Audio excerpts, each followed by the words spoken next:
अस्सलाम वालेकुम दोस्तों, आज की इस वीडियो में मैं बात करने वाला हूं टाइप्स ऑफ कारपोरेट स्ट्रेटजी के बारे में। तो बगैर टाइम ज़ाया किए चलिए शुरू करते हैं। Types of corporate strategy. तो इससे पहले की वीडियो में मैं डिस्कस कर चुका हूं कि कारपोरेट स्ट्रेटजी है क्या। तो जिन स्टूडेंट्स ने वो वीडियो नहीं देखी तो वो देख सकते हैं, तो फिर भी बताता चलूँ कारपोरेट स्ट्रेटजी क्या है। ऑर्गेनाइजेशन के अंदर टॉप मैनेजर जो हेड होते हैं, टॉप मैनेजर स्ट्रैटेजी बनाते हैं ऑर्गेनाइजेशन के गोल को अचीव करने के लिए, जिसको हम बोलते हैं कारपोरेट लेवल स्ट्रैटेजी।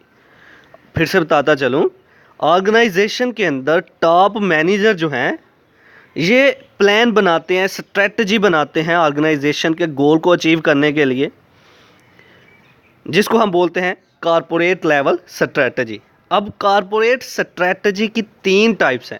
सबसे पहली है एक्सपेंशन और ग्रोथ, दूसरी है स्टेबिलिटी और तीसरी है रीन्यूअल।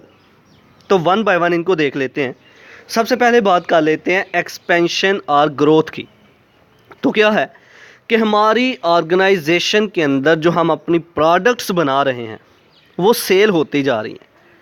अब क्या है कि हम चाहते हैं कि हमारी ऑर्गेनाइजेशन की प्रोडक्ट्स की सेल जो है वो इंक्रीज़ हो। हम चाहते हैं हमारा बिज़नेस जो है वो ग्रो करे, बढ़े, ज़्यादा हमारी प्रोडक्ट्स जो है सेल हों।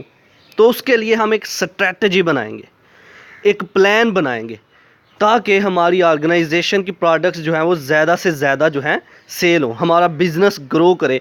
हम क्या करेंगे, अगर मार्केट के अंदर जो सर्विसेज पहले प्रोवाइड कर रहे हैं तो हम और ज़्यादा सर्विसेज प्रोवाइड करेंगे। ठीक है, हम एक बिज़नेस से एक और न्यू बिज़नेस बनाएंगे। तो ये क्या कर रहे हैं, हम अपने बिज़नेस को ग्रो करते जा रहे हैं। तो इसके लिए जो स्ट्रैटेजी हम बना रहे हैं उसको हम बोलते हैं एक्सपेंशन और ग्रोथ स्ट्रैटेजी, जो कि कारपोरेट स्ट्रैटेजी की एक टाइप है। तो चलिए इसको लफ्ज़ी तौर पर पढ़ लेते हैं पहले एक्सपेंशन और ग्रोथ को। पॉइंट नंबर 1 को देखें।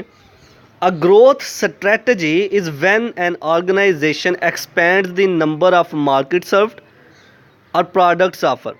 जब एक ऑर्गेनाइजेशन अपनी प्रोडक्ट्स को, अपनी मार्केट को जो सर्विसेज प्रोवाइड कर रही हैं, जब उसको बढ़ा देती है तो उसको हम बोलते हैं ग्रोथ स्ट्रैटेजी। इसके लिए जो स्ट्रैटेजी बनाई जाती हैं either through its current business और न्यू बिजनेस, चाहे वो अपना उन लोगों ने बिजनेस पहले से जिस बिजनेस से सर्विसेज प्रोवाइड कर रहे थे, चाहे उसके अकॉर्डिंग जो है अपनी ग्रोथ बढ़ाएं, या फिर अपना न्यू बिजनेस जो है वो क्रिएट करते हुए सर्विसेज प्रोवाइड करें। दूसरी इसकी टाइप है स्टेबिलिटी। स्टेबिलिटी जैसा कि नाम से पता चल रहा है कि स्टेबल रहना, एक ही जगह पे रहना। मतलब ये कि ऑर्गेनाइजेशन जो प्रोडक्ट बना रही है, जो सालों से प्रोडक्ट्स बनती जा रही हैं, वही प्रोडक्ट ऑर्गेनाइजेशन जो है वो बनाती जा रही है। जिन कस्टमर को वो आगे सेल करती जा रही है, वही कस्टमर जो है आगे हमसे लिए जा रहे हैं। हमारा कारोबार, हमारा बिजनेस जो है एक जगह पे स्टेबल हो गया हुआ है।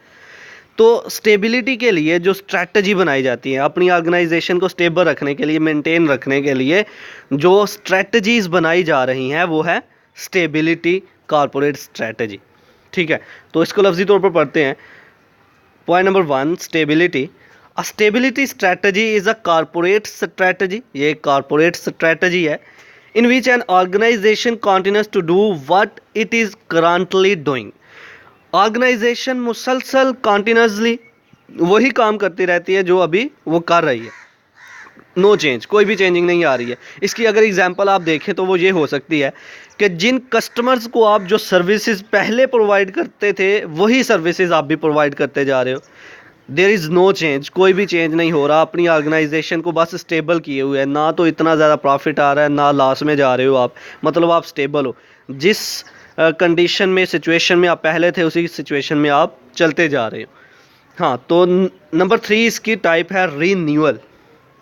रीन्यूअल क्या हुआ कि ऑर्गेनाइजेशन कभी कभी किसी प्रॉब्लम में आ जाती है, कोई सीरियस सिचुएशंस क्रिएट हो जाती हैं, ऑर्गेनाइजेशन को लॉस होने लगता है, तो उसके लिए फिर स्ट्रैटेजीज़ बनाई जाती हैं। पहले से जो प्लान बना हुआ था उस सारे के सारे प्लान को ख़त्म कर दिया जाता है, टर्मिनेट कर दिया जाता है, छोड़ें इस प्लान को, इस प्लान के अकॉर्डिंग हमारी ऑर्गेनाइजेशन को लॉस होना शुरू हो गया है, एक न्यू प्लान बनाया जाएगा, एक न्यू प्लान लॉन्च किया जाएगा। उस प्लान के अकॉर्डिंग सारे के सारे लोग जो है ऑर्गेनाइजेशन के अंदर काम करेंगे, हमारी प्रोडक्ट्स जो है वो न्यू बनेंगी। तो इसके लिए जो स्ट्रेटजी बनाई गई इसको हम बोलते हैं रीन्यूअल स्ट्रेटजी। एक ऐसी स्ट्रेटजी जिसके अकॉर्डिंग ये देखा जाता है कि अगर ऑर्गेनाइजेशन के अंदर कोई लॉस हो रहा है तो एक पहले से बनी स्ट्रेटजी को रिमूव कर दिया जाता है, ख़त्म कर दिया जाता है और न्यू दोबारा से एक नई चीज़ लाई जाती है। तो चलिए इसको भी लफ्ज़ी तौर पर पढ़ते हैं। Renewal, point number 1, when an organization in trouble, जब कोई ऑर्गेनाइजेशन किसी ट्रबल में होती है, something needs to be done, तो कुछ ना कुछ तो करना होता है। फिर मैनेजर कुछ करता है। मैनेजर क्या करता है, पॉइंट नंबर 2 में देखें, manager needs to develop strategy. Manager जो है एक प्लान बनाता है, एक स्ट्रेटजी बनाता है, कॉल्ड रीन्यूअल स्ट्रेटजी। इसको हम रीन्यूअल स्ट्रेटजी बोलते हैं। मैनेजर पहले वाली स्ट्रेटजी को ख़त्म कर देता है, कहते हैं अब न्यू से दोबारा से काम करना होगा, दोबारा से एक नई स्ट्रेटजी, एक नया प्लान बनाता हूँ, उस प्लान को ऑर्गेनाइजेशन के अंदर लॉन्च करता हूँ, उस प्लान के अकॉर्डिंग सारे के सारे लोग जो है ऑर्गेनाइजेशन के काम करेंगे। दैट एड्रेस डिक्लाइनिंग परफॉर्मेंस, और वो स्ट्रेटजी एक ऐसी होती है पहले वाली परफॉर्मेंस को डिक्लाइन कर दिया जाता है, तो न्यूज़ जो है प्लान क्रिएट किया जाता है, उसके मुताबिक उसके अकॉर्डिंग काम किया जाता है। तो ये था आज का हमारा लेक्चर जिसमें हमने बात की टाइप्स ऑफ कॉर्पोरेट स्ट्रेटजीज़ के बारे में। आई होप कि आपको मेरी ये वीडियो पसंद आई होगी। Like this video, share this video and comment below this video if you have any question. Thanks for watching. Subscribe focus group. अल्लाह हाफिज़।